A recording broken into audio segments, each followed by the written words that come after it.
The poker was here? Yes, he just came back from a trip. Oh, I missed him again. What up, Mike? Toronto. VK on the beat. Check.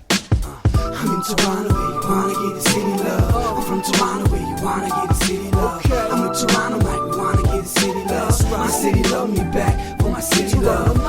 Welcome to episode 1323 of Toronto Mic'd, proudly brought to you by Great Lakes Brewery, a fiercely independent craft brewery who believes in supporting communities, good times, and brewing amazing beer.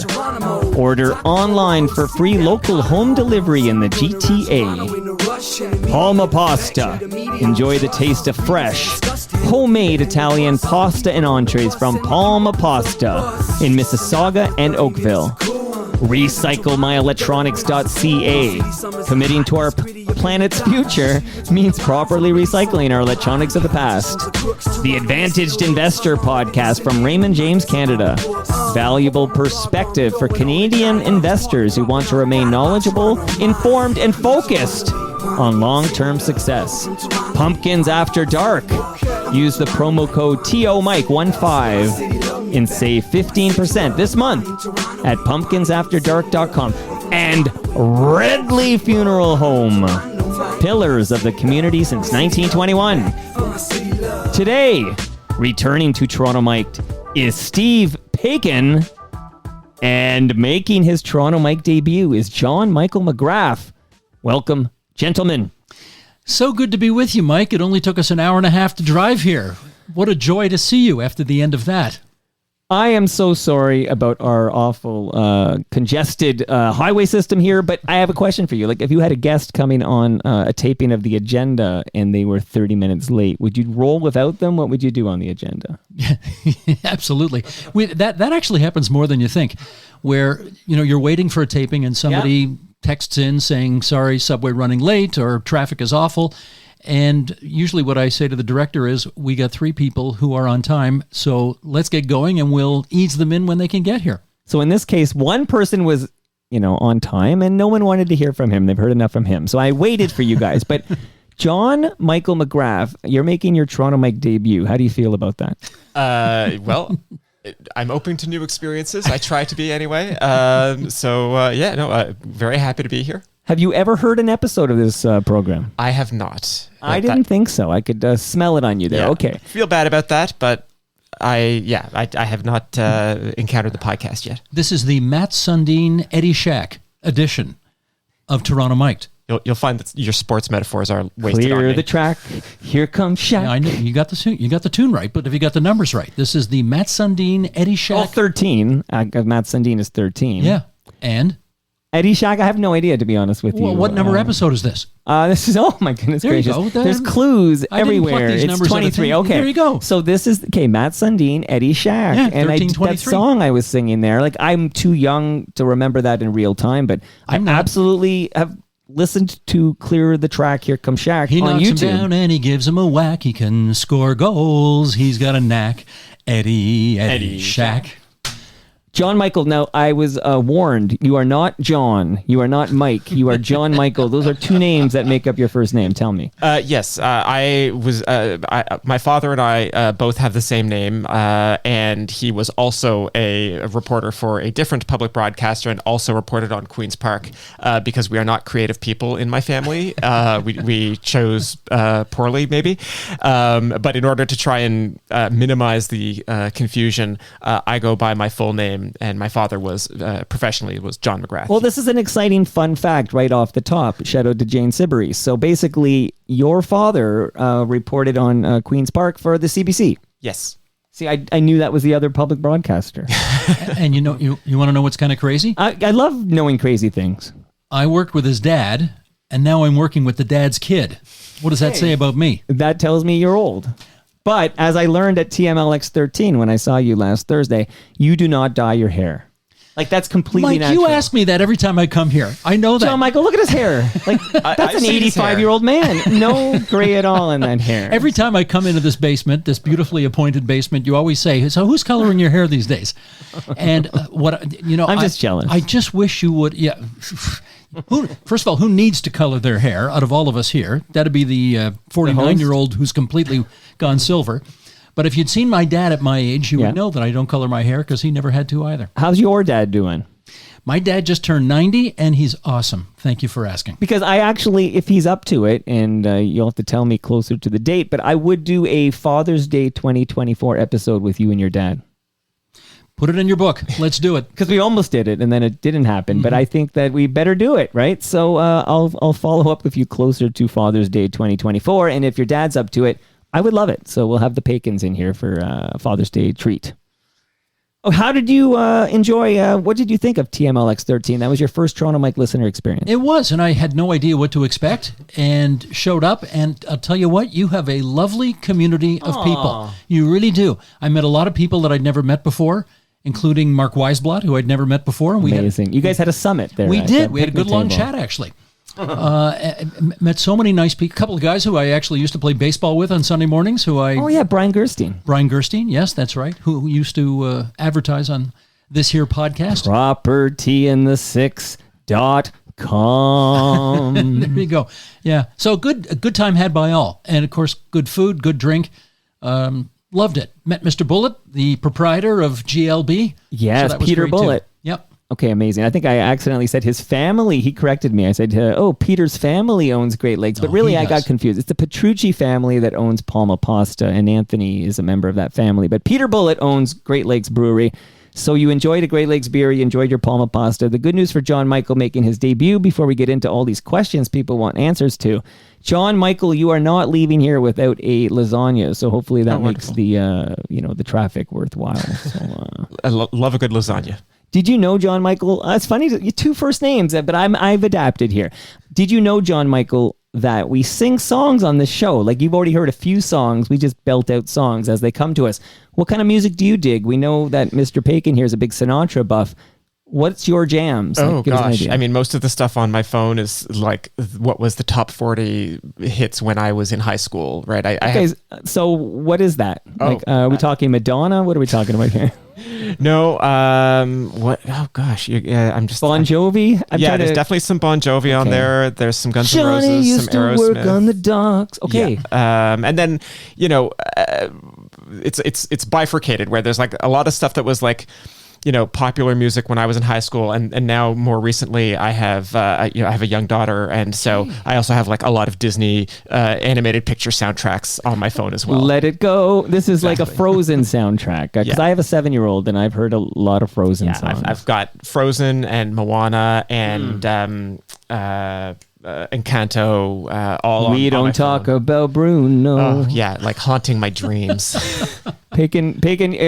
I'm trying to think. Do you have any grandkids that are like in Canto age? What's going on over My there? grandkids are 2 and 6 months old. Okay, a so little young for too young for that Encanto. still. Okay, you're a lucky man. Okay, Mr. Paikin. Okay, Hamilton Mike heard that you were coming on, Steve, and we're going to learn more about John Michael. And of course, I've got a ton of TVO questions, of course. But Hamilton Mike was saying that there was this hit piece on Martin Short in Slate, and everyone came to Martin Short's defense as if he needed it. But you have a personal remind us, because you're connected to this family in Hamilton somehow. Remind us all.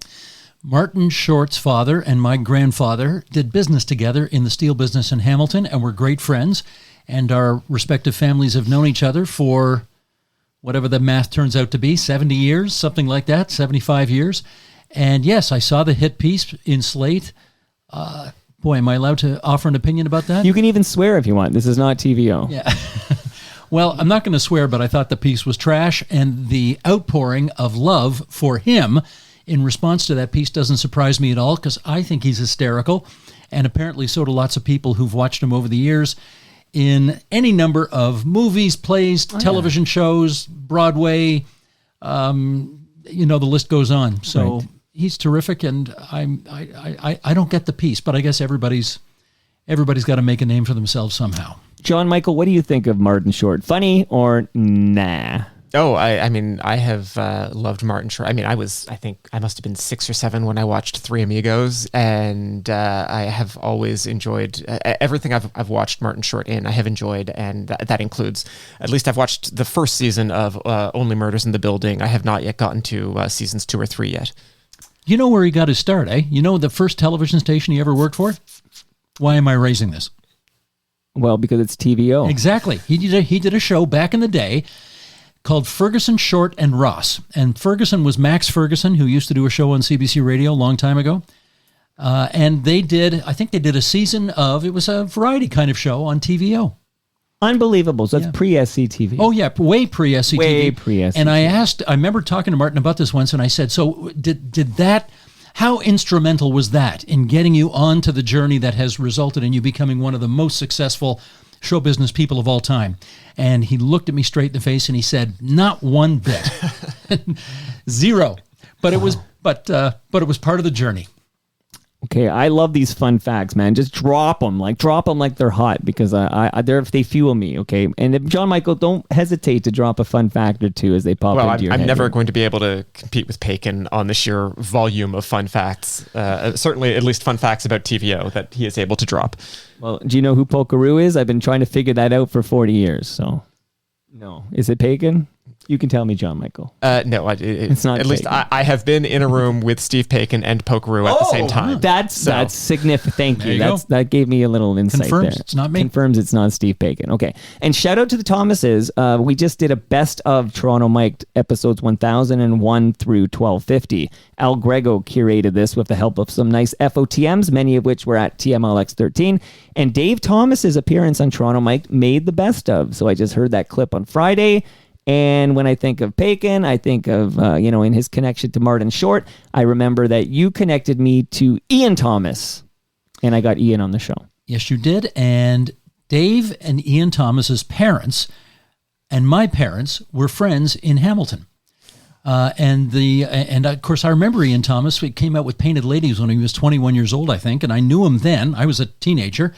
And he did a show in Oshawa, I want to say 3 months ago, something like that. And my wife and I went out and drove to Oshawa to see the show. And he was terrific, a full house. And great for him. Still rocking it.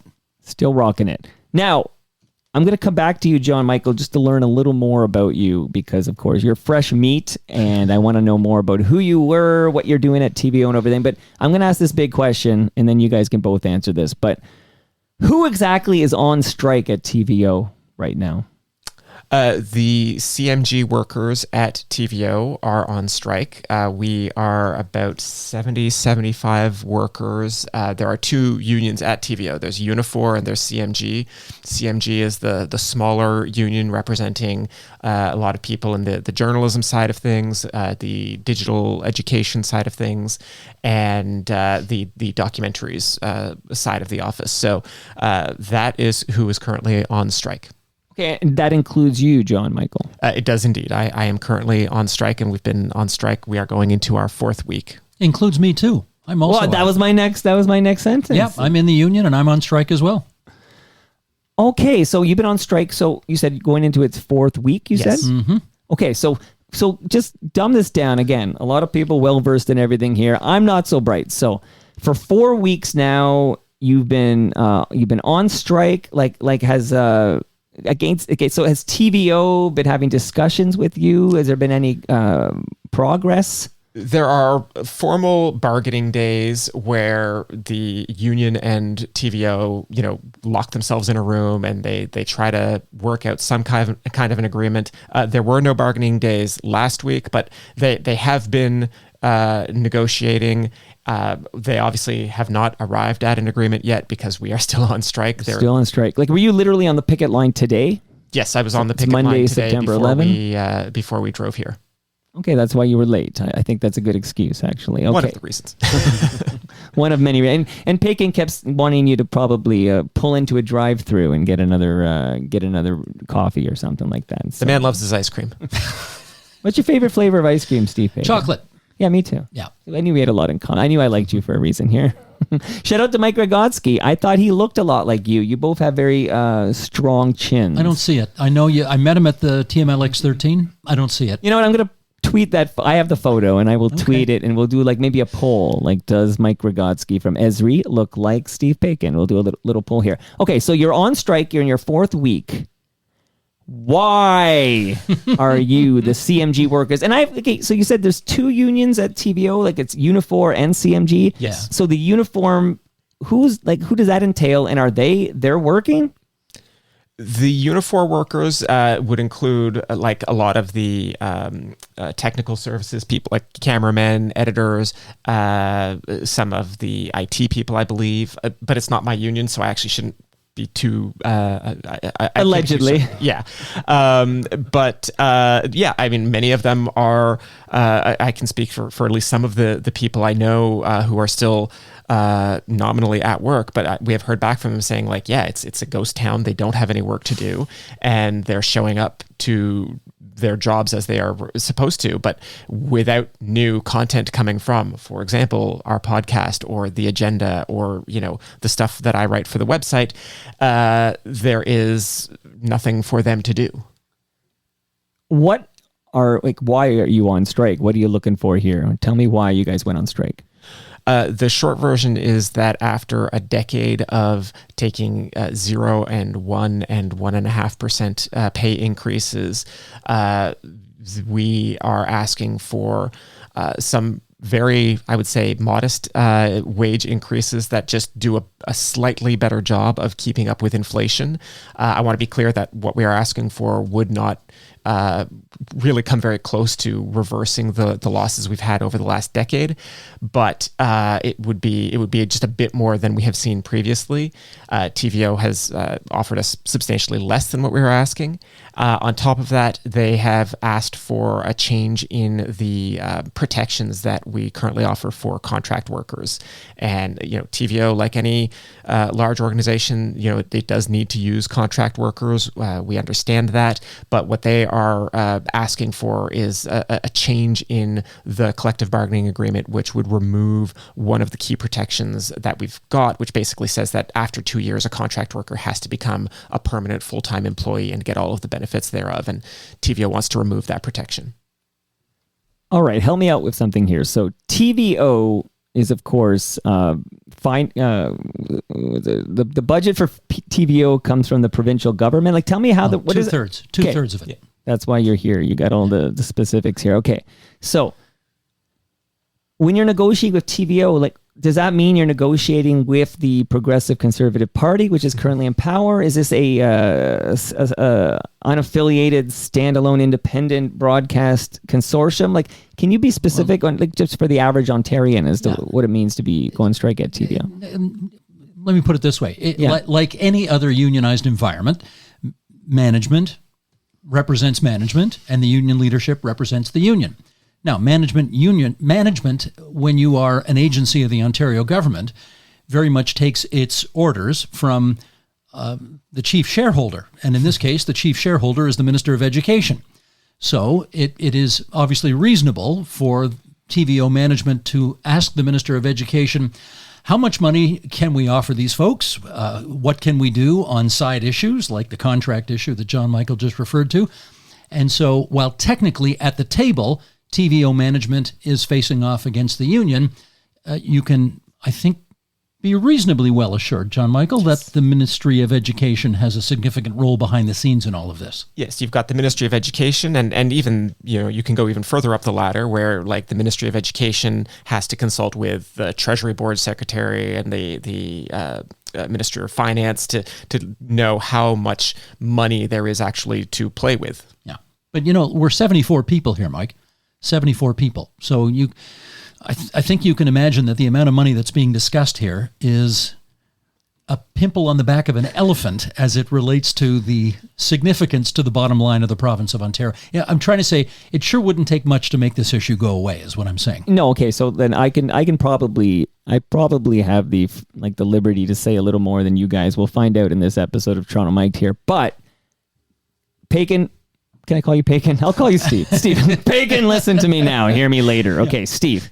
So you gave me this fact, which is, and you can now confirm whether it's true or false right now, but there's only ever been one premier since TVO was started that refused to speak to TVO. Since John Robarts was the Premier of Ontario. And Love his library, by the way. Yes, indeed. And it was his government that created TVO in 1970. Bill Davis, the Education Minister, and his successor at the time doing it. There has been one Premier of Ontario who has declined to give an interview to TVO, and that's the current one. Doug Ford. And we're sad about that because he's actually been to TVO and done 3 interviews with us before he became the Premier. He did one when he was on a book tour because he and his brother co-authored a book. He did one as a contestant for the PC Party leadership in 2018, obviously before he won the leadership.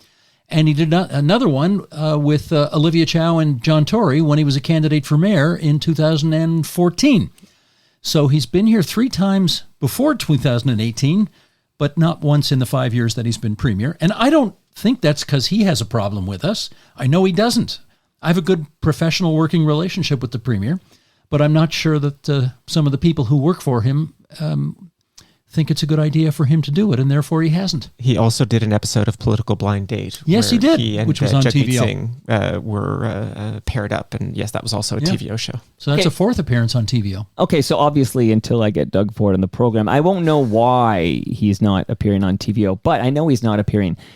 And I do know that having you guys for 4 weeks, you guys meaning the CMG worker union people at TVO, like having you not working and on the picket line instead, it means there is absolutely less coverage of, for example, the Greenbelt scandal and any other. And it feels like every day now. I mean, Colin DeMello just published something last night I woke up to. Like, it seems like we're getting a barrage of what I would call negative press for the for Doug Ford's PC Party. And having you guys basically muted and silenced is a good thing for this party right now. But you're ignoring the other side of the equation. Tell me, educate me. Well, the good things they're doing, for example, on labor. Monty McNaughton's a highly successful Minister of Labor, and some of the announcements that he's making all the time. He's been a guest on our program before. We can't have him on either to talk about the good things they're doing in that regard. They've got some good stories, they think, to tell as it relates to the bottom line of the province. The books are in not as bad shape as people feared a few years ago. We can't have the Minister of Finance on right now to tell us about the good things he's doing in that regard. There's 2 sides to this coin. Yeah, and okay. I mean, I would just add to that, you know, we could talk about the Minister of Energy, one of the infrastructure projects that almost nobody knows is going on, but they're doing massive refurbishments of the Darlington and Bruce nuclear plants. They are coming in on budget and ahead of schedule, and that's going to be a core part of the energy transition that this province makes over the next several decades. I would love to tell that story.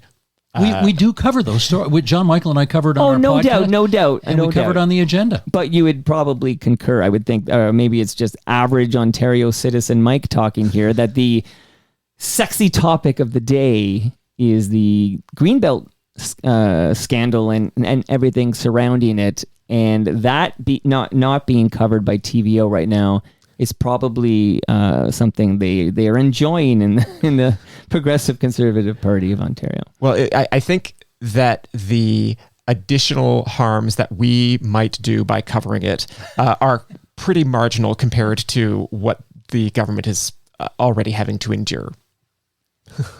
Would you elaborate? Okay, I was thinking, okay, I can't tune in here. Let's listen to the last intro I could find for the On Poly podcast, because that might be a good way to kind of discuss how this podcast is not recording and then to get into it. But here, this is only about a few seconds here.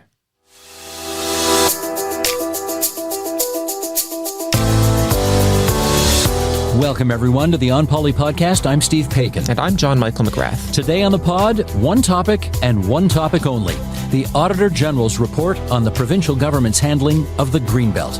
It's Tuesday, August 15th, 2023, so let's get to it. August 15th, that's almost a month ago, and that is the last time you guys could publish a fresh episode of the On Poly podcast. You know what? Here's a little behind the scenes. You like these fun facts? I love behind the scenes. Here's a little what do you behind think the you're scenes. Here for? I was on vacation at that time, and the report came out from the Auditor General, and John Michael and I sort of got on the email blower together, And I said, we should do a thing on this. And Yeah. he said, absolutely. Yeah. And we did. And, one of the nice things about working at TVO, when we were working at TVO, is that you don't have to go through 8,000 levels of bureaucracy in order to get a decision made on this. We wanted to do it. We got a green light almost instantaneously. I was up in Manitoulin Island, but I, brought my podcast equipment with, knowing that this kind of thing You never happens. know when news will Right. break. And so, and we recorded an episode, and that was, as you say, almost a month ago. Yeah, August 15th. And I think, I think we made a modest contribution to the public's better understanding the issue. I've had people email me and call me saying, we didn't just do what was in the Auditor General's report. If I remember, John Michael, we went back, we did the background. How did the Greenbelt get started in the first place? What were the criteria that went into the creation of it? It was a real primer on the background, the present, and the future. And I wish we were back doing that kind of stuff right now. And the longer this bloody work dispute continues, the less likely that is to happen. So we're hoping to get back to the job soon. So, John Michael, that's August 15th. Your own voice, I heard that, a timestamp in that episode, almost a month ago. I'm sure you guys are chomping at the bit, like Champing, Mike. What's the word? Champing. Is that true, John Michael? Yes, it is correct. A horse Can you, champs what's at the bit. origin of this term? Do you know the etymology of that expression? Well, you think it's chomping because the bit is in its mouth, but he's not actually chomping at the bit. So you're He's champing at the bit. That's And for JMM, somebody said you can call him look what you just called JMM. him. Somebody told me I could do good that. for you. Yeah, you can do it. JMM. So, did you really just know that, or you're just playing along with Steve? You knew it was champing at the Are bit. you kidding? Well, if I didn't know it already, believe me, after working Faking with it till he Steve for makes long it. enough, I would know it by now. he Steve knows stuff. It's champing at the This bit, is is why it? I like co-hosting with this guy. He knows stuff. He knows a lot of stuff. You know why?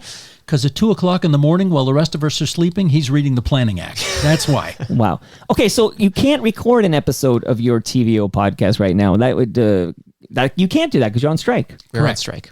Okay, but you're allowed to come on other third party. Like you can come on Toronto Mike. Well, we're interviewees here. We're not interviewers. I would love it, and you tell me if you can do this. I don't want to, get you in trouble with the union, but can you share with me some of your thoughts on what has happened since August 15th? All this info that I would be listening to the On Poly podcast, which people should subscribe to right away. All this stuff, I can't get there because of this strike, and I don't know when the strike's going to end. Would you guys have a little chat about it now on my microphones? If you asked us to. I just did. Well, okay. Here's listen. We haven't planned anything here, and we didn't do this ahead of time. But I think if we were working, and in response to Mike's question, I might open the podcast by saying something like, "Well, John Michael, the big development in the last week has been a minister has finally fallen on his sword." What's that all about? Minister of Municipal Affairs and Housing, former Minister of Municipal Affairs and Housing, Steve Clark, resigned in the aftermath of a report from the Integrity Commissioner, which found that he had violated provincial ethics legislation. This is not a crime. He did not face any jail time or anything like that. This was simply a breach of provincial ethics law. But Clark decided last weekend that he had to. God, was that just last weekend? He publicly announced that he decided he had to resign. I think part of his justification was he believed that he was becoming a distraction to the government's housing policy efforts, and so now that sparked a whole sort of mini cabinet shuffle, and Clark has been replaced in the housing file by Paul Calandra, who was the Minister of Long-Term Care, remains the government House Leader, and Calandra, I would think it's fair to say, had a rocky few press conferences to start, and is now will be tasked with reviewing the government's housing policies going forward. We don't really know yet what that means. Now, if we were doing a podcast, Mike, here's the point at which I would come in and try and give, as you call them, fun facts to put things in perspective. And I would say something like, John Michael, this reminds me of a situation that Paul Rhodes once described. Paul Rhodes, his father actually, was a cabinet minister in Bill Davis's government representing Sault Ste. Marie in the Ontario legislature.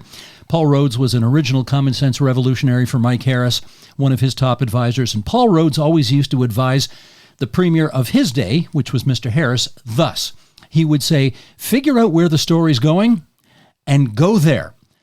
And his point was, don't don't try to suffer through drip, drip, drip, death of 1,000 cuts by dragging it out, which is exactly what, unfortunately, this government had done. Steve Clark famously calling a news conference at on a Friday afternoon, where everybody sort of expected him to announce his resignation, because what he did was, I think in the view of many, a resignable offense. And yet he basically just came forward to apologize and say, I'm going to do better going forward. And basically there are no consequences. And, that is not an example of figuring out where the story's going and go there. That is an example of crossing your fingers and hoping the story is not going to go there. But in fact, it did. And it just earned for the current government, 3 more days of bad headlines. Ultimately, he went where the story was going and announced his resignation. And they've replaced him, and now they have a chance to change the narrative, but they sure couldn't when he was there. Well, and I would say Clark found where that story was ending, and I think it's still very much an open question as to whether the government has found the ending. I don't think we are at the end of the Greenbelt story yet. There's a police investigation still to come. Well, exactly, and as I've said before with you when we were doing a podcast, this is not one story that has one beat and then ends, right? Every one of these potential developments is going to have, their own story with their own beats. And, in the worst case scenario, you can imagine like protesters chaining themselves to trees to try and stop bulldozers, that kind of thing. Like this still has the potential to stay bad and get worse for the government. And you guys shining a light on that fact might be one of the reasons why they're hesitant to get you guys back to work. Well, at the risk of repeating myself, the Minister of Labor has some very good announcements that he's been trying to bring forward and get attention for. The Minister of Energy has some very good announcements that he's been trying to get some attention for. And they would have garnered some attention either on the agenda or on the On Poly podcast if this work dispute were over. But it's not. At TMLX13, Steve Paikin, there was a woman named Leslie Taylor. Leslie's sister, fun fact, is Carolyn Taylor, who is going to be on Toronto Mike later this month. And Carolyn Taylor is a very popular comedian, and she has a new Crave series. So we're going to talk to Leslie Taylor's sister, Carolyn. But Leslie writes this, and this is for you as well, John Michael. How come there is no accountability in politics anymore? The government didn't release a platform before the election, and then they refused to release mandate letters. In the past, scandals like the Greenbelt would have ended a government, but not anymore. That's why I think John Tory's resignation was so shocking. Leaders don't seem to take accountability and resign anymore. What recourse do we as an electorate have to force them out when they break the public's trust? The short version is that as a voter, you can still, you can still call your MPP, write them an email. Probably the most effective thing is, MPPs are public people. They exist in the world. And if you happen to see your MPP in their riding locally. I saw mine yesterday at the Taste of the Kingsway. Well, there you go. Who's your MPP? Christine Hogarth. Yeah. Progressive Conservative, Etobicoke Lakeshore. Correct. And if you get a chance to, bend your MPP's ear and people do respond to that kind of feedback, and then they take it with them to their caucus or even sometimes cabinet meetings, and they will say to the leader of the party, who happens to be the premier as well, hey, I'm getting an earful from everybody in my riding about this. Really, it sounds kind of trite and almost cringeworthy, but it does actually matter. And we saw it matter, for example, even during COVID. And, there are things called elections, Mike. If enough people obviously don't... Well, it's Leslie, right? That's her question. Oh, right. Okay. So, Leslie, there are things called elections. And if enough people feel, as you do, that there are problems of accountability, you can take it out on whoever's in power at the ballot box. That is a tried, tested, and thankfully still true way of getting a message to those in power. Now, one of the interesting things when I listened to that episode from August 15th is you guys, and you particularly, Steve, but discussing how you can't pretend to know how a scandal here in September 2023, how that will resonate with the public or affect the next election, because we're still a few years away from this election. That's a long time off in the play-on. So we will never know. I mean, I'm going to note to self to come back to this episode and then find out what we said. But yeah, of course, when you give a majority to a government, which Doug Ford's party won a majority government, if we're stuck with them. We're stuck with that party in power until the next election. But do you feel like a scandal of this nature is one that should result in the leader? Okay, and I'm not talking Steve Clark here. I'm talking Doug Ford. Doug Ford resigning. Well, you're asking me should, and I'm not in a position to give political advice to anybody, so I'm not going to answer the should. But I will say, could this be the beginning of the end of the Ford government? Could this be the beginning of the end of the Ford government? The answer, of course, is it's possible. You just never know. If the government does the right things to recreate the bridge of trust between itself and the electorate that so far has started to really crumble during this whole Greenbelt saga, well then, yes, of course, they can come back. But if they don't rebuild that bridge of trust, people will potentially look back 3 years from now and say, aha, this is when it started to go off the rails. Because I don't know about you, I listen to a considerable amount of talk radio. I like to know what the people are saying. And I talk to people, on the street, on the subway, at malls, wherever. People, at TMLX 13. Absolutely. People come up to me and they share their views with me about all this kind of stuff. And there's something different about this issue that resonates in a way that previous problems did not. When Doug Ford tried to cut the size of Toronto City Council in half when he took over back in 2018, he very skillfully managed to portray that as an issue that maybe a bunch of downtown Toronto left-leaning, white wine-sipping people cared about, but real people didn't. Or when he made changes to election expenses or campaign finance. Again, stuff that might have been a little too much in the weeds. There's not too much that's hard to understand about inappropriate access by some developers to the highest reaches of government, enriching themselves to the tune of $8.3 billion that average people cannot understand. So that's why if they don't get a handle on this one, it's a problem, because the public has been very clear in its concern about this, and they do get it. And I would add, we are just starting to see the impacts in public opinion polling. It's not the only or even the most important thing about government and politics, but governments really do pay attention to the polling. And we are just starting to see the beginnings of that. And I think we are getting an understated signal from the polling right now, because one of the major parties in the legislature does not have a permanent leader. And I think, voters, even people who aren't entirely plugged into politics, know that you can't ask people to vote for a null. You need to, they need to have an alternative. And at the moment, one of the alternatives is not there. And, if we're starting to see a bit of a cracks in the foundation, if I could put it that way, for the Progressive Conservative Party, what's really got to worry them is what happens in December when the Liberal Party elects a full-time leader or a permanent leader, and voters really start to clue into the choices that are before them. Okay, so the alternative that's not there. This is a perfect segue. Thank you, JMM. Perfect segue into a question I received from Penny Mallet.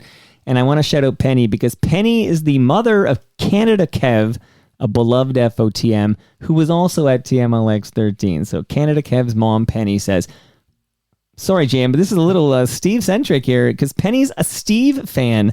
She says, I am a Steve fan, and I remember well his interview a while ago with Ted Hsu, MPP for Kingston area. And the islands. And the islands. Never forget the islands. Yep. And a candidate for provincial Liberal leader. Mm-hmm.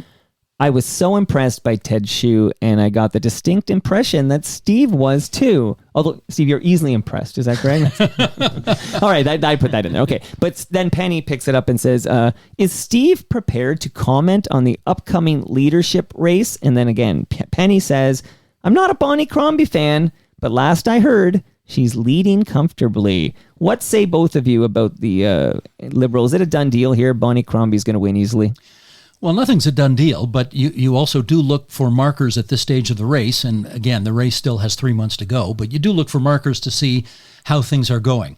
And certainly all the public opinion polling I've seen on this shows Crombie with a big lead. This is the mayor of Mississauga, of course. It also shows that she's raised the most amount of money. It also shows that I think, what are there, 4 other candidates in the race? And they're all sort of pretty far back at the moment. Yep. Now, having said that, you know, it's also fair to say that people don't truly start to engage on these races until, you know, X number of days before the thing happens. And the Liberals are doing something a little different this time in as much as, well, actually, they did it last time too. You don't have to pay any money to become a member of the Liberal Party to participate, although the deadline is passed. But you don't have to pay any money to be a Liberal Party member or supporter in order to participate in this leadership race. And the thinking on that is it can bring a lot of new people into the political process. And there are 5, I think, pretty strong candidates, all of whom are offering different strengths to the race. Ted Hsu, certainly, I think, on that day on the agenda that Penny's talking about, did a much better job than those who didn't know anything about him thought he'd be capable of. He was very strong on the program, I'll grant you that. So we watch with interest, and the debates that the party itself is running are about to begin. I think there'll be a couple of media debates if we ever get this strike over with. I know that we're in the books to have all the candidates come in and do an episode of the agenda, which I hope still will happen. And then is it December 2nd? December 2nd. They will crown their new leader. John Michael, what do you say about the race to be leader of the Ontario Liberal Party? Well, you know, as Steve says, I think what data points we have about the race, you would assume that Bonnie Crombie is well ahead of the other candidates. I would suspect that the dynamic we are going to see, let me maybe dangerously head into prediction here, but I feel like this is going to become a Crombie versus not Crombie ballot question, and the Liberals are using a ranked ballot in this election. So you could see, Bonnie Crombie could lead on every single ballot except the last one.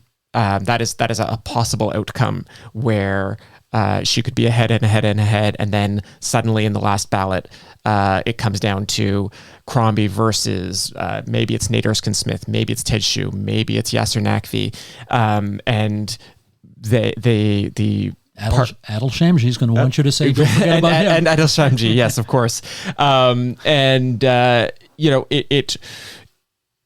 It would be very interesting to see, does Crombie, there's certainly a group within the party that thinks that the Liberal Party went too far left under Kathleen Wynne, and Crombie has been unabashed about saying that, and about, her vision for bringing the party either to the center or to the right, whatever your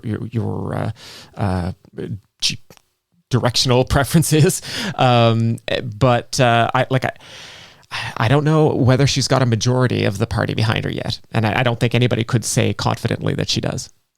Okay, thank you, Penny Mallett, who canceled, I think Canada Kev wrote me that she was going to postpone her shopping trip to watch you guys live on the Toronto Mike live feed, live.torontomike.com. So you are so popular. I do well with the pennies.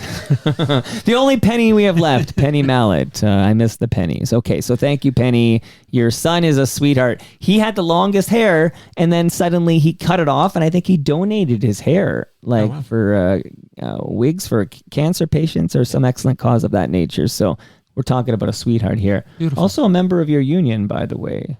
Oh. I just saw that in the live chat here. A member of your CMG workers union there. Okay. So where do I go next? Okay, I'm going to quickly shout out a couple of partners, and then I have some more questions for you guys, and then I want to learn a bit more about John Michael McGrath, and then I have some more general questions, I think, considering what day this is and who I'm interviewing tomorrow, so stay tuned for that. But I do want to tell everyone listening that there's an award-winning event in Milton, Ontario called Pumpkins After Dark.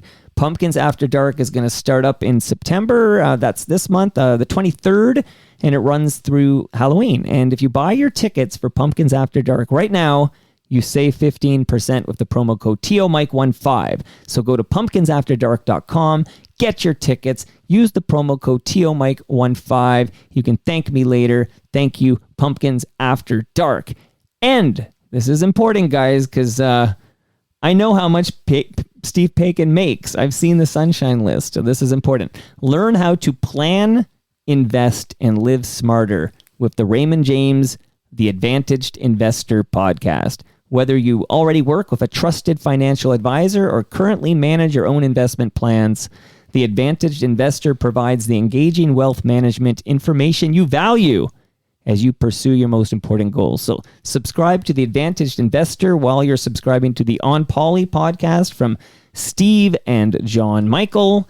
And Recycle My Electronics, that's where you go if you have old tech, old electronics. You don't throw that in the garbage. You go to recyclemyelectronics.ca, find a depot near you to safely drop off that old technology, and it will be properly recycled as it should be. Shout out to FOTM Diane Sachs. You know what? I was just talking to my wife about this very thing today because we got an old iPad that is... recyclemyelectronics.ca. Yeah, we'll do that. Do that. Don't, because lazy people, not people like you good people in the Paikin household, but lazy people, they throw it in the garbage and then they don't have to worry about it. But don't do that. It's a bad idea. All right. I'm going to go to Chris Drew here. Ask them about the Planning Act so I can scratch that off my Toronto Mike podcast listening list. This started as a joke, actually. I think we were having a discussion about some municipal planning issue. And, John Michael got so deeply in the weeds about some arcane little factoid. And unlike your show, Mike, his are not fun facts. They are deeply disturbing facts. They're boring facts. And I think I said to him, how the hell do you know that? And he said, well, I was up till 2 a.m. reading the Planning Act. And ever since he said that, you can imagine I've teased him with it ever since. Love it. So thank you, Chris Drew. He's a great cyclist too, Chris Drew. I've been on a little cycling event with that guy. He's good. Okay, so John Michael, you how long have you been at TVO? Almost 9 years. I started in October of 2014. And what are your responsibilities at TVO? Make me look good. What is this, like an office space? What would you say you do here, John Michael? Well, so my joke when I started at TVO was that it was my job to explain to Toronto what the province of Ontario is and why it matters. TVO, I think it's fair to say that we try to explain Ontario to itself and tell Ontario's stories. And so I do print journalism for the website, which is to say, I TVO.org. Exactly right. And so I will write reported stories. I have been more for the last few years doing more opinion column pieces. Still, I would like to think, often well reported. And then a few years back, Steve and I started doing this podcast called the On Poly podcast together. And that our newsletter. And our newsletter, yes, which people can also subscribe to, though it is also in abeyance while this strike goes on. Right. So yeah, basically writing for the website, podcast, newsletter, whatever other job. Oh, I've been on YouTube a few times. I've watched a lot of your YouTube stuff. Well presented. You make facts interesting and consumable for dummies like me. That's the goal, right? Is that the mandate over there? Explain complex things to dummies like Mike. You weren't named when they gave me the job, but if the shoe fits. No, what's that? Nerds on Politics? Is that what we call that's it? it. That's it. Nerds on Politics. Yeah, we'd love to get back to doing those. And as I say, people call I'm not a nerd because nerds are smart, right? This is a key, detail about nerds. They're very intelligent people. So, Nerds on Politics. Okay, amazing. So, what did you do before you got to TVO? Give us a little sense of what you were up to before you joined them 9 years ago.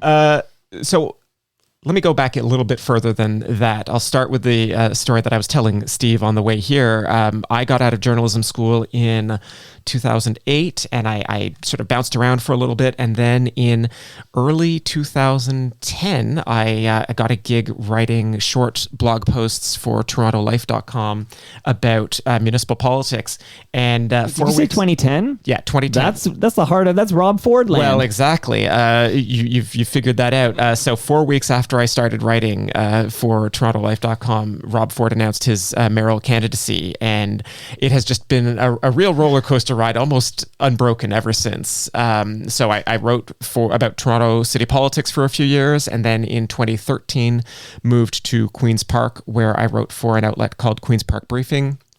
And then after about 18 months there, I came to TVO. Man, it's in your blood, as we discussed off the top. Like, you were born to do this. I resisted it for a long time, and my wife loves to tell the story of how when we met, she was in journalism school, and I was, let's say, between educational opportunities. I was a high school dropout, and High school dropout. I was, yes, my scandalous past. Wow, you were too smart for high school. Well, I made some poor life choices, and some of them might have involved the kind of beverages that we have. Steve, you can here leave in now. front I'm of now us. very interested in this conversation. Go for it, man. I'm learning so much here. Yeah. But my wife says to me, "Oh, you should come audit one of my journalism classes. I'm sure you would love it." And I was like, "No, I'm not going to be a reporter. That's what my dad did. I'm going to do something else with my life." And then, of course, inevitably, the force of gravity brought me back towards journalism. Well, remember, Michael Corleone said, remember he said, Every time I think I'm out, they suck me right back in. How many times, a serious question, how many times have you watched Godfather 3? 3. Is that right? Yeah. Because I've watched it once, and I've never had a moment where I should watch Godfather 3 again. And it was nominated for Best Picture. Like, this is not a terrible movie. No, but it's, when you're the third of a franchise where the first one was arguably the greatest movie ever made, and the second one was arguably the greatest movie ever made. Correct. That's a lot to live up to.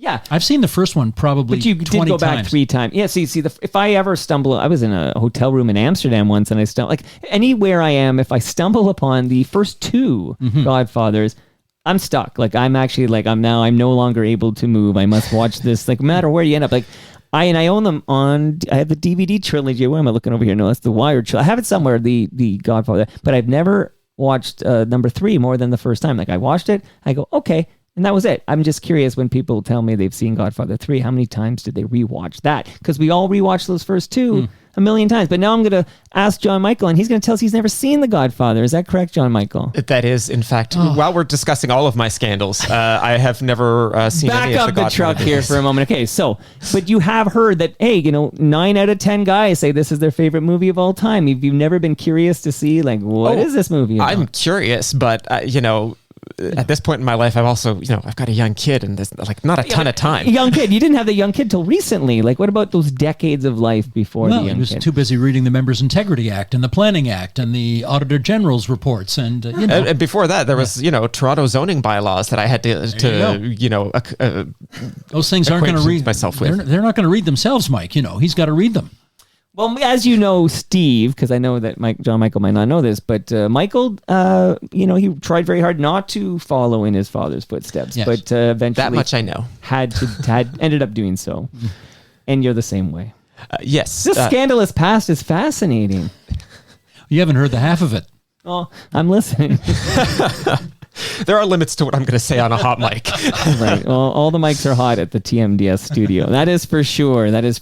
Okay. So do you ever at any time say, I miss Rob Ford? Because that guy was a fascinating story maker. Like, it was quite a time in It was a lot of work. I mean, politics. you couldn't put your phone down for more than 30 minutes at a time, or you just missed a story, right? Can you shout out? I always whenever I have, I don't know, Ed Keenan on, or whoever was a part of that scene, Matt Elliott or whatever. Yeah. I love to do you want to shout out the other Rob Ford journalists of the day? Just name check them. Well, I mean, I think the one who's moved on to the highest position has to be Daniel Dale, who, of course, is now with CNN in the U.S., but was with the Toronto Star. Right. Ed Keenan is back from the U.S., but is still with the Star. And he's here next month. He comes every quarter.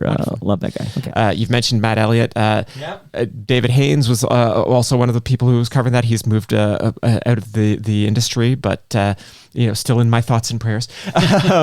Katie Simpson? Katie Simpson. Visions of her running down the hallway at City Hall. Well, I remember her. A spit take is not exactly the right word, but her I have enough to eat at home during some of the press conferences. Yes. There's a few, some great names from the Toronto City Hall press gallery. I don't think I was never a formal part of the press gallery, but don't forget Robin Doolittle. We should name check her. No, of course. Big key part of the Toronto Star coverage. Can I give you just another fact here? Yeah. How do I put this? The Premier of Ontario, obviously Rob Ford's brother, Doug, has an office on the second floor at Queen's Park. And in that office, he has a big portrait of Rob Ford on the wall. And I've had, for various reasons, circumstances in which to find myself in that office. And you can tell that the premier still very much misses his brother. And while it is hard to remember those years for anything other than the sort of scandalous day by day that took place, we also have to remember that Rob Ford died and he left behind a couple of kids, and there's a very tragic story at the end of it all, and he had certainly his personal demons that he dealt with during that time, and I just think we shouldn't forget about that too. Without a doubt, absolutely a human being who died far, far too young, without a doubt. Thank you, Steve, for that. Thank you very much. Okay, so, I think we name-checked most of the cats that were key in... I'm trying to think of who we're missing, but what a time in municipal politics. I don't think... although we came close recently. Actually, the words I never thought I'd hear, John Tory sex scandal, I didn't see those words coming. But Mel Lastman had his share of malapropisms when he was the mayor, the mega mayor, mega mayor. But sort of like how we thought, oh my God, George W. Bush, and then we got Donald Trump, and then it's like everything George W. Bush seemed kind of charming and quaint or whatever, by comparison. So that's a bit of what happened with Mel Lastman there. But were you surprised, John Michael, when John Tory announced his resignation? Oh, yes. I mean, when it happened, I guess my initial thinking was why. There was no requirement for him to resign, and nobody could force him to.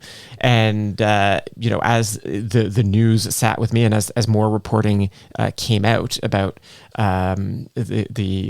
let's say, the nature of John Tory's indiscretions, I sort of came to the conclusion that this was a decision, made really, entirely by John Tory, that, this was, as I say, nobody could have forced him to leave office. There's no, if I can cite not the Planning Act, but the Municipal Act, there's no mechanism to impeach a mayor of Toronto or of Well, we learned that through the Rob Ford years.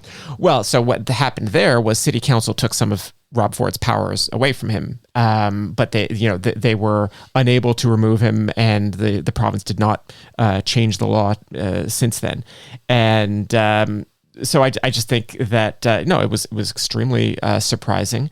I think that the election that followed was, I think on net, I want to say, I think it was a healthy one for the city. There was a real legitimate debate about the future of the city, and Olivia Chow for the next 3 years gets to I wanted to make a nautical metaphor here, but my brain is just seizing up on me, captain of the ship, or she's got her hand at the tiller or something. Yeah, I love nautical references. You kidding me? Nautical Disaster, great Tragically Hip song. Yes. Fun fact, the 66th mayor of Toronto is 66 years old. See, I think that's a fun fact. I bet you Jane Siberry, who's on Manitoulin Island right now, would tell you that's not a fun fact. I can tell by your eyes. You haven't heard yet the Jane Siberry I haven't episode. heard that one, no. You know what? Cue it up, because it created a great debate on what is a fun fact. This is the great debate that has sort of bloomed out of that episode. So check out Jane Siberry on Toronto Mic'd, and then we can have a private conversation about what is a fun fact, because I think that's a fun fact. By the way, speaking of the John Tory sex scandal, and we should do so often, David Ryder was at TMLX 13. Did you get a chance to say hi? No. I didn't see him. Mind you, I don't know what he looks like. So okay, well, someone would have had to introduce the two of us. I tried to introduce you to things, and I probably screwed that one up. But I did introduce you to Mark Weisblatt, which my work was done, I guess, at that point, because I saw you. If I remember correctly, you were kind of close to the boombox, and it was at that point, because we were John Michael. We were only playing songs by that included people who had been on Toronto Mic'd, FOTMs like yourself now, friends of Toronto Mic'd. And it was Helix, Rock You was on, and I think you had to get away from Helix. If it was Sinatra, I would have been singing along, but Sinatra's never been on Toronto Mic'd. No, you know what I mean? So, well, he sort of has. Remember Dobigan and I did a show I don't think that counts. Okay. But yes, it was a little loud, so we had to... So you sat down with Mark Weisblatt for a summit. On a picnic table, and I got the The 411. Anything you can share everything about is trying. that? Anything at all that's you can share from your conversation with Mark Weisblatt? A deeply private and personal conversation, Mike. I would never betray his confidence. Oh, and I would never ask you to. I would never ask you to. Not that he talked much smack about you, but they're... He better not. He was literally at my house for an episode of Toronto Mike earlier that day. And you know what? I listened to it on the way home. Oh, did you? As I was driving home from... What did you think? What do you think? TMLX 13. You a fan of the Mark Weisblatt episodes? I do, yeah. I mean, I told you before, I don't listen to all of them, but I do listen to some of them. He's got a great energy. And you two have a kind of a funny, should I call it a love-hate, or what do I call it? I don't feel any hate towards the guy. Okay, but he had dreams I hated him, but they weren't real. You do have kind of a... He said Evil Mike was being vindictive and recording things and airing them, and that I had my lawyer Lorne Honickman after him. And all of this is kind of makes me look like a jerk until you remember these are dreams he's having. Like, they didn't happen. No, but he's, I don't know, there's something about you two when you get on the microphone together.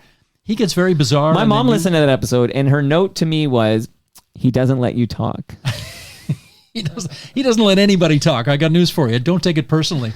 We love that guy. He's in the FOTM Hall of Fame. Maybe one day Steve Paikin will get there. And John Michael, what do you think so far of this this whole ecosystem you've been dropped into? I kind of wonder what it's like for you as somebody who has no idea what to expect today. I came in ready to talk. And ready to rumble? So far, I don't think I've said anything incriminating. So, well, let me see if I can change that. Okay. I do want to just ask for your take on, I'm personally grossed out by what's happening at Ontario Place, because I don't understand why. Two things I don't understand. Again, I'm just an average Ontario resident who's a little bit dumb. Two things I don't understand is, why does the private spa have to be on this uber valuable lakefront property that was supposed to belong to Ontarians? Like, why not move it to the CNE grounds or somewhere else? It's just a private spa. And I don't understand why there's so much public money going into the private spa. And I don't understand why they get a 95-year lease. Like, this all stinks to me. Shed some light on it, John. I almost called you John Michael Montgomery. That's another guy. You're John Michael McGrath. Shed some light on that to me. I think it stinks. well, okay. So the first question, why does a lot to unpack there? Why does it have to go there? It doesn't. There's no law of the universe that requires a private spa on the site that is. It's not in the Ontario books. Place. The act. There's nothing. No, there's nothing in the Planning Act that requires it. But the province owns that land, and ever since the previous Liberal government shut down Ontario Place as an operating amusement park back in 2011 or 2012, I think. 2012, the province has been at a real sort of impasse about what to do with that land. There was discussion under Kathleen Wynne and under Dalton McGuinty before that about, do you add commercial uses there, like to draw more visitors there? How much of it do you make it into a park? Because obviously some of it has been turned into a park. And here I'm just going to let Steve cut in to say, who was that park named for? I believe it was the 18th Premier of Ontario, William Grenville Davis, if memory serves. We know something about Bill Davis at TVO because he created the agency, and Steve knows even more than the patron saint of Steve Paikin. Yes. So then the question of why don't they do a land swap with the CNE? Well, the province owns the land at Ontario Place, and the city owns the land at the CNE, and the province wants to benefit from things like the Ontario line. And if they put the spa on the CNE lands, then it's going to be the city that benefits and not the province. And because the province ultimately controls everything the city does anyway, yes, they could probably finagle some way to make it so that the province benefited more, but that becomes a much bigger headache. I think, Mike, you got to cut this story in two halves. Okay. The first half is the actual spa itself, and honorable people can disagree about whether or not it's appropriate for a private company to build a spa on the waterfront at great land. I think I saw Rosie DeMano wrote a column about it the other day in which she said she was okay with it, but that there's a second part of the story, which is the $500 million that the taxpayers are going to spend to build a parking lot there, much of which is going to be under the water. And that one, I suspect, is a little tougher to understand or a little tougher to explain as to why the taxpayers of Ontario are going to help this private company by spending $500 million to help their customers park there. Maybe there are perfectly good reasons for that happening, but if there are, I'm not sure I've heard them yet. Well, I would just add that the fact that the parking lot is going to be beneath the water line of Lake Ontario is one big reason why it's going to cost $500 million. Whether we should be pegging a public attraction to the size of the parking lot we can build is I think a fair question, especially in a city where we also have, at least in theory, the province has like climate goals, and how much more motor vehicle traffic do we want to be locking in with our infrastructure choices? That's a whole other. And there's a subway going to be going there anyway. Well, exactly. And there's already a GO station that goes to the CNE. Yes, there is. And is like a 95-year lease? Is that typical? Is that I got to plead a little ignorance here. It just seems like a very large number. It is a large number. It's not unheard of in government agreements. I mean, there are, for example, there are cottages in provincial parks in some parts of this province where those cottagers were given 99-year leases, and that is something that they do in legalese. It's not quite ownership, but it's very close to it. And in theory, it would be possible for a future government to break a lease. But if you want to look at like the Highway 407, which is also a long-term lease, and I don't remember if it was 99 years as well. I think it was, yeah. But in practice, governments find it very, very difficult to break those leases. So when I asked the question to you guys about like why does this spa have to be on this very valuable waterfront property, I'm going to just shout out a few people on the live stream here. So T-Dot resident chimed in to say the same reason that housing has to be on the Greenbelt. That's in quotation marks. I think he's being sarcastic. Housing does not need to be on the Greenbelt. That's a whole separate story. We need to talk about the Greenbelt, which we touched on earlier. But VP of Sales wants you to know, Steve Paikin, that you did talk to David Ryder. You just didn't know you were talking to David Ryder. Oh, is that right? Okay. Maybe I won't tell David Ryder that. We'll see. As I say, I don't know what he looks like, so it could these very well print be. guys, it's like, how would you know unless you had seen the photo of me by the tree with David Ryder. But the fellow who just chimed in there, he's absolutely right. T-Dot resident. T-Dot resident? Okay. Yeah. I mean, the spa is going, John Michael's absolutely right. The spa is going on the waterfront at Ontario Place because that's where the Premier wants to put it. And he is within his legal rights to want it there and to try and make it happen there. And if people don't like that, they can try and defeat him at the time of the next election. And if they do like it, they can endorse his choice by re-electing him. That's kind of the way it works. Well, and there's one other thing that voters and residents in this city and in this province can do, and I think we're starting to see some of it, which is to make it politically toxic for the private companies. We've already seen some people, like I believe TIFF had a partnership that they have canceled and put in abeyance. Put in abeyance. They've not canceled it yet. They're just thinking about it. Yes. Right. Like private companies are in some ways more sensitive to political liability even than political parties. Interesting. Hey Ref chimed in to say that it was great meeting Steve at TMLX 13. He's a very easy guy to chat with. So thank you, Hey Ref. Thank you for that. Now, okay, so there's another question that comes in every time Steve Paikin comes in. So I'm going to do this for the guy. He goes by the name XP Man. You might have seen him on Twitter, XP Man. And he goes, hey, Mike, possible question for Steve if the topic moves into Tarion. Okay, so Tarion didn't come up organically. I'm forcing it in here. He says, regarding the 2019 AG scathing report with serious allegations against Tarion, the agenda covered it on one episode, but has never had any follow-ups, even though not much has changed for the good at Tarion, as Steve suspected, except for yet another death of a new house buyer. Again, this is XP talking here. Since that report was released. Question, who programs the agenda topics? And if their mandate is still to educate Ontarians, why have they not covered it? I think TVO is still funded by the government, so do they have to be careful as to what topics are covered? P.S. I don't think anyone cares, that Steve's brother is building on the Greenbelt as long as the deal was legit. Okay, a lot there. Holy cow. But maybe let us all know that there's no political interference when you're... Tell us, you say it, you're the horse, let's hear it from your mouth. Well, under normal circumstances, when TVO employees are not on strike, which they are right now... Right. The executive producer of the agenda decides what's going to be on the agenda. So we have a weekly editorial meeting that happens every Wednesday afternoon, usually lasts, 2 hours or so. And the producers and I all pitch ideas to the executive producer, and she ultimately decides which ones we're going to go with. So when you ask who decides what goes on, the executive producer decides what goes on. So that's number one. Number two, I'm happy to remind everybody that my brother is a home builder in the Hamilton, Niagara area. Do we need another hour? Are you going to do all your conflicts of interest? Because do I have that kind of time? I got to pick up the kids at school. Yes, and I'm trying to remember what municipality it's in. I think it's Grimsby. Is it Grimsby? That's one of You know, them. Dave Hodge lives in Grimsby. Yeah. Okay, you know that. Okay. I believe my brother owned a piece of land that was in the green belt in Grimsby, but the town of Grimsby wanted that land out of the green belt so it could develop it. It went to the province. It sought an exemption to get it out. It got it out. My brother is the developer. He is building on there. That's as much as I know. That's about as much as you know. Okay, I at don't least you know declared it. I don't know that one is all that controversial, because this is not a case of developer going to chief of staff of housing minister to ask for the land to be taken out of the greenbelt. This was the town of Grimsby itself asking for the land to come out.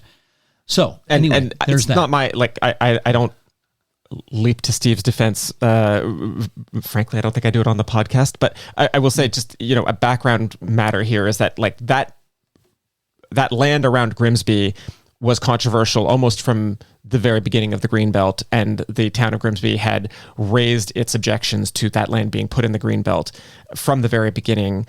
So it is not surprising to me that if the province was signaling to various interested parties that they were open to revising the Greenbelt, I mean, this issue had come up every single time.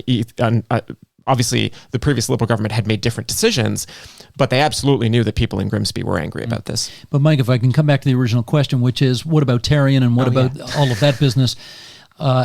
There's a wonderful woman named Barbara Kaptein who occasionally does some columnizing in the Toronto Sun, and she frequently sends me reports and emails keeping me up to date with what's going on. And yes, your emailer is quite right. We did do a program about this some time ago.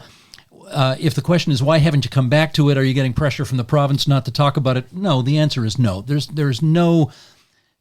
I've been at TVO 30 years. I have not a single example I can point to of the province of anybody in the province of Ontario, provincial government, sticking their nose into the journalism and trying to influence what goes on there.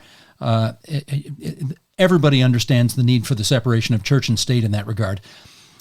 But I will put out a little shout out here to Stacey Dunseith, who is our executive producer, and she gets bombarded nonstop by producers and hosts and viewers and emailers and phone callers who say, you have to do a show on this. Right. And we do on the agenda, because it's long-form journalism, we do 1 or 2 topics per show. So the reality is, if you're doing a newscast and you've got 40 items in the show, there's a much greater chance, much greater likelihood that you're going to be able to cover a whole bigger range of issues than if you're doing 1 or 2. And keeping in mind, you know, we're covering everything. We're trying to cover the broad panoply of things that Ontarians are interested in. It's a And big not province. not just Ontario topics either, right? Right. The job is to inform and educate people about things beyond our borders as well. And you're just looking for modest wage increases here. There's no other details you've left out of. You're just looking for a modest wage increase. I haven't asked for a helicopter, if that's what you're asking. Yes, I think the short answer is the people I work with are very nice, talented people who have seen their real wages decline by about 15% over the last decade. Right. And you know what? I think they're like, no one's entitled to anything in life, but I think it would behoove the organization to do a little better by them. How about that? Okay, so again, not that this means we're wrapping up, because I have a couple more things I want to ask about, but if there's somebody listening, an Ontario citizen is listening and wants to support UCMG workers at TVO, like what is there, what action item should you assign to them right now that they could help you guys? Because 4 weeks, I don't want 4 weeks to turn into 4 months here, and we'll be back, and it's like, and I'm giving you lasagna, John Michael, because you got to feed your family. So tell us. Well, we do have a strike fund that people can donate to. If you go to our Twitter account, it's TVO_CMG. We have a link there that people can follow to donate to. And just so people know, I will not get any of that money. I'm not taking any strike pay. You have enough money, Mr. Paikin. I'm not taking any No more strike for pay. you. All the money goes to the folks who really need it. And then the other big one that we're asking people to do is to contact your MPP. Emails are good. Phone calls might even be better. If you see them at the farmer's market on the weekend, haranguing them, whatever you can to, tell your MPP, how much you support TVO and how much you miss us. How much I do miss you guys, and I as I defended you in the Mark Weisblot episode, it matters. Like this is an important part of democracy is a functioning journalists like you guys telling us what's going on. You guys do great work at TVO, and if it's a modest pay increase, I'm at a point now where I'm getting shocked when I go to buy that. I don't know, the pita bread I bought for 10 years. I've been buying it 99 cents a bag, okay? And now I'm going in and it's now it's $1.99 or $2.49 and everything is like that. And we're not even talking about the price of this home. I could never afford to buy this house I'm in now. I could barely afford it 10 years ago. I definitely couldn't afford it today. Everything's going up. And if you're not keeping up with with inflation, you are making less money as you work, and that's no good. And we know that like lots of other people also don't have control over their own incomes. Lots of other people are taking pay cuts. We are absolutely not unaware of that, and we are not, as I said before, we're not asking to be made whole for a decade's worth of inflationary losses. We are just asking for a modest wage increase. Yes. A modest wage increase. Okay, so everybody, you got your action items. We can do something about that. I actually popped over to Twitter because that account, remind us, what is that Twitter account? And yes, I still call it Twitter. I know it's not called Twitter anymore. I call it Twitter. What was that? CMG? What was it? TVO_CMG. TVO_CMG, because they actually, whoever's running that account retweeted that you guys were coming on Toronto Mike today. So I thought that was pretty cool. But just quick aside, and then I got to ask about something relating to my guest tomorrow. And then I want to ask a quick question about something relating to this date that you guys are on my show right now.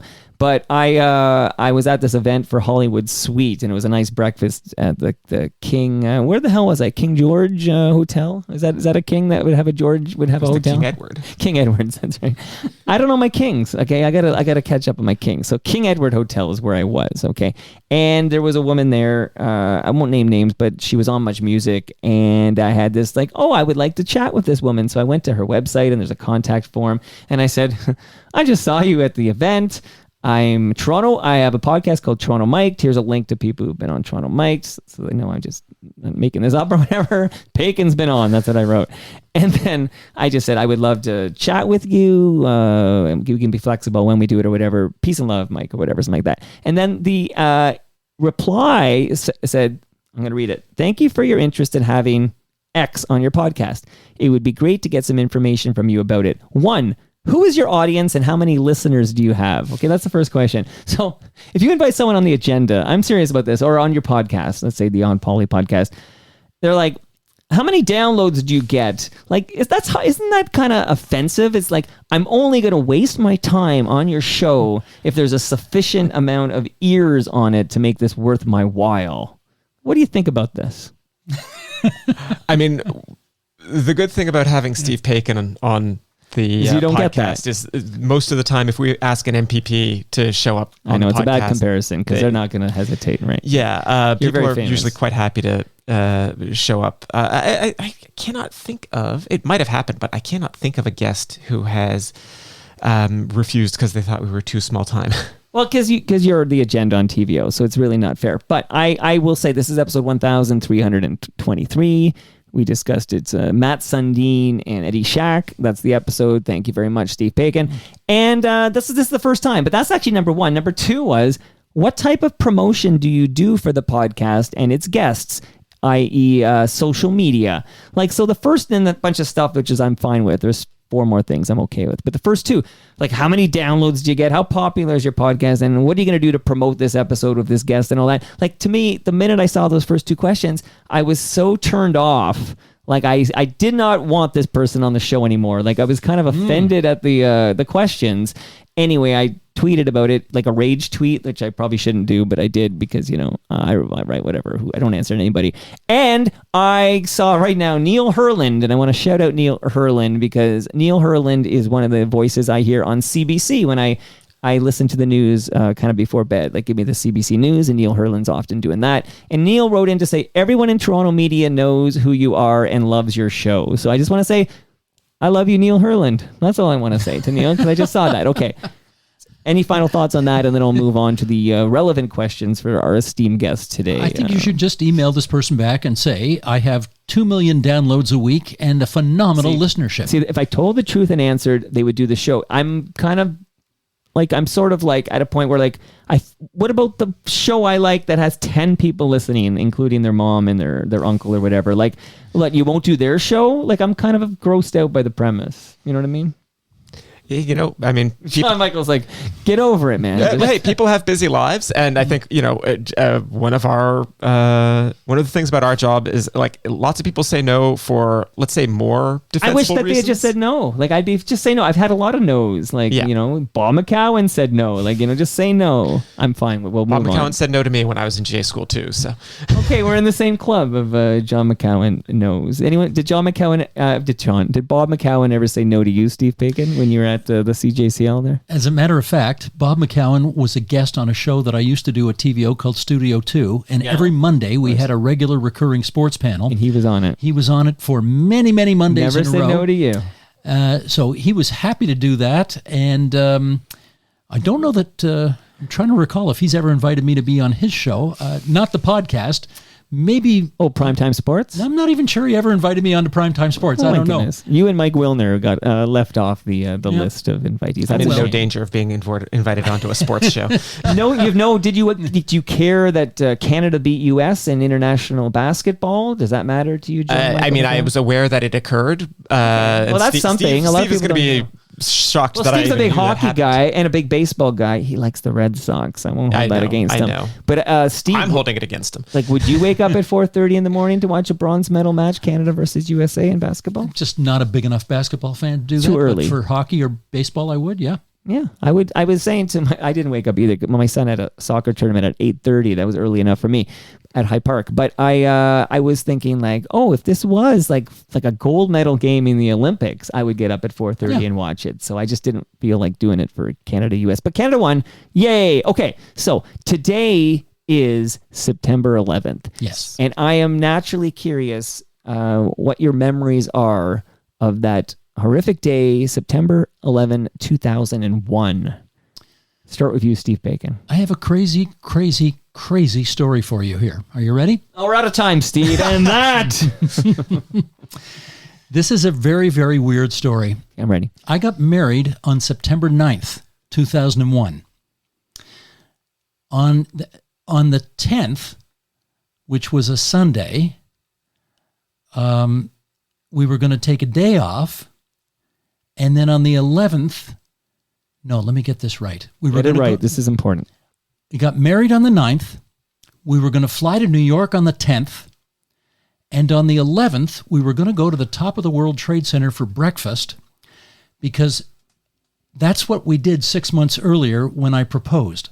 I proposed to her in New York, and then we had breakfast the next morning at Windows on the World, which was the top of the World Trade Center. And we were going to recreate that trip. On the morning of September 11. Correct. 2001. So September 9th, we got married. September 10th, we were going to go John to... Michael, you listening to this story? This is the first time I've heard it. September 10th, we were going to go out for dinner to the same restaurant where I proposed. Yeah. And then on September 11th, we were going to go to Windows on the World for 8:30 in the morning and have breakfast as we had done 6 months ago.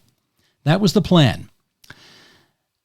The executive producer I used to work for, I was doing Studio 2 at the time, said, I know you just got married, but the TV season has just begun and I can't let you get away. You can't have a honeymoon. And so we ended up going to Kleinburg on the 10th to go see the Group of Seven. Right, the McMichael. And I walked into work at about 5 to 9 on September the 11th. And as the elevator doors opened, a guy named Ted Ambrose, who worked at TVO, said to me, "You got to flip on CNN. Some plane just flew into the World Trade Center." So if not for the unreasonableness of my executive producer, you would not be talking to me today. Shout out to Ridley Funeral Home. That is a hell of a story, Paikin. Told you it was weird. That's wild. Yeah. And you hadn't heard that story before. No, I hadn't heard that one at And all. if you hadn't been on this program on September 11, I might not have asked you about this, and we would have been deprived one of the great stories in Toronto Mike history. You can't. I don't even want to go back to John Michael because you can't top that. No, because you're younger than I am. Yes. So let me do two things real quick. You mentioned earlier not being able to afford this house if you had to buy it again. September 11th happens to be the anniversary of me getting the keys to the house I currently live in, which is why it has a weird sort of mixed emotional resonance for me. Same year? No. Okay. We've had the house that I live in for 14 years. Gotcha. But on September 11th, 2001, I was working at Starbucks at the time. And so I had just done a night shift the day before.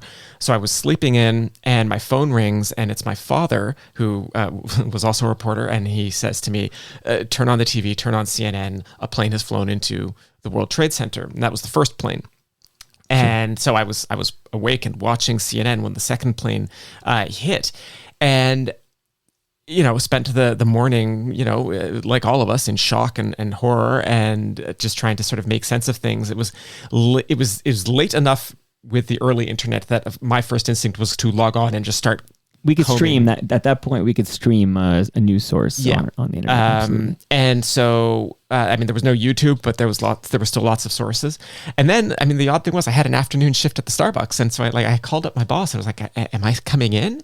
And it was like, yeah, we haven't heard anything different. So I went into Starbucks, and it was only later in the day that the word came down from head office that because nobody knew what was going on. Nobody knew anything. And so as we would now say, out of an abundance of caution, they closed every Starbucks in North America. And so I went home. Wow. Okay. Not as great as Steve's story, but pretty damn good, though. Pretty damn good there. Okay. All right. Now, one last, unless you guys have something more for me. Tomorrow on Toronto Mic'd, I'm going to have a conversation with a gentleman named Bill Viggers. And Bill was with the Canadian Cancer Society and connected with Terry Fox when Terry Fox was in, where was he? In Edmundston, New Brunswick. Not to be confused with Monica's hometown of Edmonton, Alberta. That's a whole different place. Edmundston. Monica's his wife. Okay. Monica's my wife. Shout out to Monica. Okay. So Bill Viggers meets Terry. We all basically, and then from then on, pretty much until, definitely in Thunder Bay, is kind of right with Terry. He's in the van. And I'm going to talk to Bill about the Marathon of Hope with Terry Fox. And I'm reading the book that Bill Viggers wrote. And I get very emotional because I was this very young boy, but really aware of Terry Fox and what was happening, and it really affected me. I'm going to do the Terry Fox run on September 17th. I do it every single year, and if people go to torontomike.com, there's a link at the top that says Terry Fox Run. You can give what you can. All money goes to the Terry Fox Foundation. Obviously, you get a tax receipt, so do that. But then I realized, and this question is more for Steve Paikin, who is a little older than us, John Michael. So, Steve, my understanding is that you were at Nathan Phillips Square when Terry Fox appeared there it was 1980? Was it 80 or 81? 84, I thought. No, it's not 84. No, that for sure. Like I just read the book. Okay. So 81, I will actually Google it if it's 80 or 81. But do you mind telling me about this? Yeah, I certainly remember him coming through town, and they had a big do for him at Nathan Phillips Square in front of Toronto City Hall. And I'm trying to think, maybe I covered it. I know I covered it, and I was the reason I thought it was 84 because he's dead by 84. That's okay. That's the only reason I know it's not that. But I worked at CHF 1980. Okay, so it was July 11, 1980. More than 10,000 people crowded Nathan Phillips Square to pay tribute to Terry Fox as he passed through Toronto on his Marathon of Hope. This is actually from the Toronto Public Library Digital Archive. I'm looking at a photo. Maybe you're in this photo. Okay. Well, it shows you the tricks of memory, because I thought that I had covered that as a reporter, but I was still 2 years away from getting my first reporting job. Funny at that how point. Memories are like that, yeah, eh? But I was there, I guess, just as a citizen, cheering him on. And he had a Sittler jersey, right? Because Daryl Sittler gave him his All-Star jersey. I feel like... I just read it in the book, so that's why it's all fresh in my mind. But yeah, he gave him. He met with him, and Daryl Sittler gave him his All-Star Game jersey. I guess the segue to this is, I guess it was the CBC several years ago that had that Greatest Canadian, vote for your Greatest Canadian. Yep. And Don Cherry was on the list. Tommy Douglas was on the list. Tommy won that. Tommy won it, but I voted for Terry Fox. I've always been incredibly moved by his story, and I've seen the statue up in Thunder Bay, where the statue is. Okay, there's a few, because there's one in mile 1 there in Victoria, where I've got a photo. I believe there's one in Newfoundland, and his journey ends sadly in Thunder Bay. So that's the statue I've seen, and I was in my 20s at that time, so you could not help but be just deeply moved by the experience of a guy who was around the same age as me, and to see how that ended so tragically after he tried so hard to do so much. It's a beautiful thing that his legacy is so strong that all these years later, the Terry Fox runs are still happening. Yeah. How about you, John Michael? Any you had been? I'm asking if you even remember it happening at the time, or maybe this is something not you live. learned. I was born in '81. I do. Monica was born in '81. Okay, yes, you were just a puppy. Okay. But it was definitely still something that I think of as it was in the air when I was young, and there it's been something that has been present my entire life, and I have never done the Terry Fox run. I know I have friends and family who have, but as Steve says, it's amazing that it has had the legacy that it has. I just checked, and he's 2 years older than me, Terry Fox. So we were very much 58. I think 58. He's born. I'm born in 60. And he passes in 81. I think Terry Fox Fox passes away. But so very much contemporaries. Whew. Now, yes, I am playing lowest of the low. That means we're wrapping up here because you guys were late, so I have to wrap up because I got to pick up the kids. But anything at all in your mind you want to share with us, John Michael, or of course you, Steve Paikin, anything you want to share with the FOTMs listening? Only that we hope that this strike ends soon, that we can go back to doing the work that we love and that I think has value for everybody in Ontario. And we're back at the bargaining table tomorrow, apparently, and we hope to get a resolution. And if not, I don't know when we will be back. What he said. If there's no resolution, you guys just know my door is always open to you, and these mics will be happy to record any thoughts you have. But that's a Band-Aid solution. We got to get TVO back the way we like it. So everybody reach out to your MPP, make some noise, donate what you can. That Twitter account is, again, I'm going to do it by memory. Tell me if I'm right. TVO_CMG. That's correct. Hey, you know what I've always wanted to do on this show? And that. I've always wanted to say that. This is what, my 6th time on your show? At least. I haven't checked. And I've always wanted to say, and that. And that. There we go. Brings us to the end of our 1,323rd show. You can follow me on Twitter. I'm at Toronto Mike. Steve is at Spaikin, S. Paikin. That's how you can follow Steve Paikin on Twitter. I'm doing this from memory too. JM_McGrath. That's correct. Is how you follow John Michael. And don't call him Johnny and don't call him Mike. It's JMM or it's John Michael. I adapted quickly. Our friends at Great Lakes Brewery. Do you drink beer, JMM? I do. Great Lakes Brewery is one of my faves. Should have asked you that earlier. They were great hosts, eh, Mr. Paikin? Totally. They were amazing. Everyone got their first beer in the house. They were just so delightful. Okay, I got some beer you can take home with you today. Amazing. Thank you. Again, you get the lasagna from Palma Pasta. They're at Palma Pasta. Recycle My Electronics are at EPRA_Canada. Steve Paikin's going to recyclemyelectronics.ca later today. Pumpkins After Dark. Save that 15% with the promo code TOMike15. They're at Pumpkins Dark. And Ridley Funeral Home are at Ridley FH. I have measuring tape for you from Ridley Funeral Home.